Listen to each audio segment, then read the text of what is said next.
After the massive stock plunge in '08, I warned about the economy not being out of the woods. I told you that they were lying to us.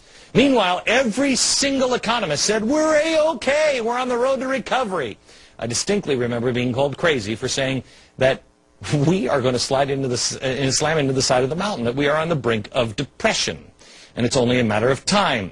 Well, when I said that, all the comedy shows had a field day, calling me a doomsday sayer, etc., etc. Yeah, I mean, not a lot has changed. Who's the crazy one? Now, global economic collapse is practically Main Street and mainstream terminology. Look at this headline. This one was from Reuters yesterday. China, you know those crazy people over in China. China newspaper warns of disaster over Fed move and even global economic collapse. Global economic collapse? Where have I heard that one before? I'm telling you all these things for a reason. Because I need you to understand that things are approaching, and they are approaching. The things we told you about in the past are approaching, and they're approaching quickly. All the negative stories about Glenn Beck and gold is another one that people started to do. I personally started buying gold. I think it was about $400 an ounce, between $300 and $400 an ounce. I think I picked up one of my clients at about $700 an ounce and started telling people on my radio program to buy gold for an advertisement.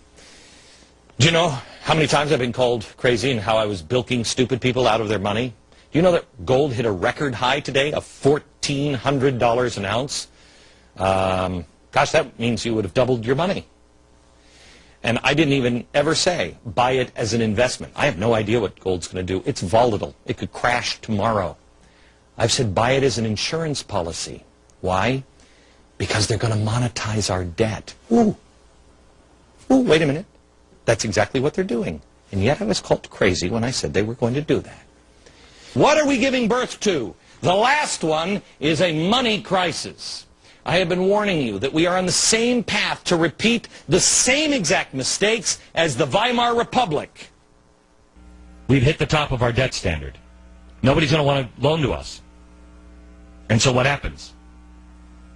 When we can't fund it through loans, or we can't afford the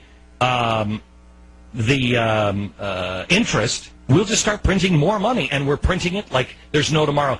Well, this is what leads to things like bread in a wheelbarrow. Here's where the rest of the world is starting to line up and blame us, and that is what we've done to our dollar. You got it? You got it? This I said under George W. Bush. The bought and paid for critics of mine will always, there he goes talking about Hitler again, and completely missing the point, which is this. Germany financially collapsed. That's kind of a historic fact, and it's kind of important not to glaze over that, isn't it? How did it collapse? Why did it collapse? What did they do? We should probably know the answer to that. Well, here it is. They monetized their debt. Did we learn our lesson from that? Well, I'll let Tim Geithner and Ben Bernanke, under oath, let you know. When I said on this program that we would monetize the debt, all of the experts said, Glenn Beck's completely insane. Tim Geithner promised it during an interview. Never do it. Ben Bernanke promised it under oath that they would never monetize the debt. Will the Federal Reserve monetize this debt? The Federal Reserve will not monetize the debt. Why is this not the dreaded concept of monetizing the debt which so many economists warn against? There's no risk of that in the United States because, again, we have a strong independent central bank. A man's word is his bond. Glenn Beck is off his rocker. Don't listen to him. Oh, wait, what's that? Oh, it's an announcement from the Fed last week that they are monetizing the debt. Oh, and they're reinvesting about $250 billion to $300 billion more on top of the $600 billion proposed of monetizing of our debt. So it's nearly $1 trillion, but as Tim Geithner said, there's no chance of that happening in America. I also said that food inflation was coming. This is from April 2008. Listen. It's not that America is going to run out of food, because we're not. It's that food is going to get a lot more expensive, so now is the time to stock up, before the prices rise even more. Okay. Once again, mocked. I can't tell you when things are going to happen. I have no idea. I can't tell you. I don't know even what we're giving birth to, although I have a feeling it's a new world order. I don't know when the birth date is. But here's what's coming. Inflation. According to the NIA, National Inflation Association. I have these guys checked out 6 ways to Sunday. Joe, these are credible people. Credible people. This is unbelievable.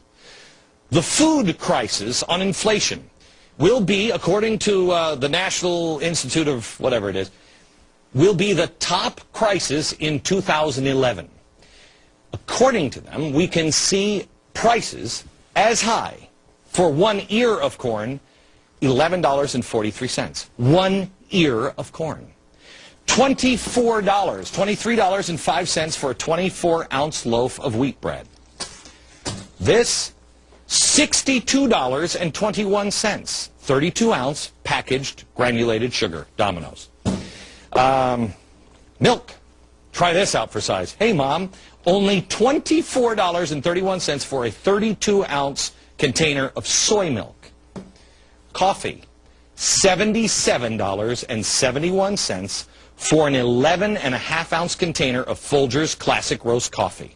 Not according to me, according to inflation experts. How about this one? This is 15 fluid ounces.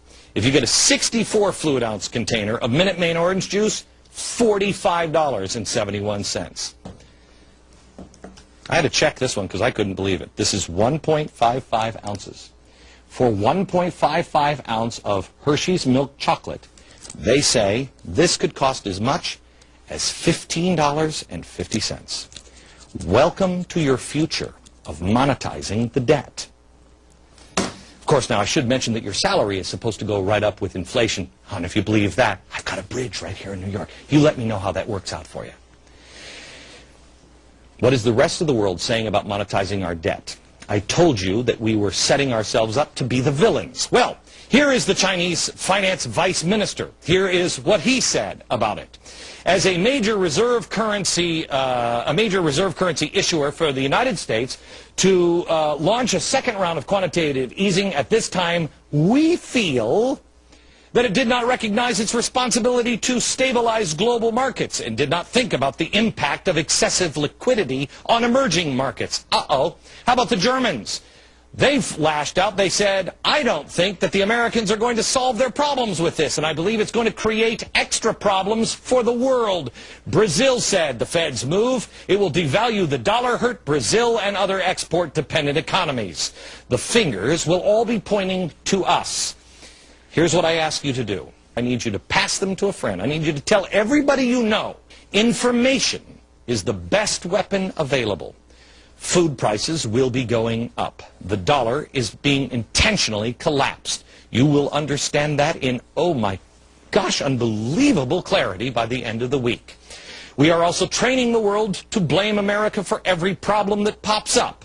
When times are tough and they hit hard, do you really think the rest of the world is going to let the big bad America off without any punishment?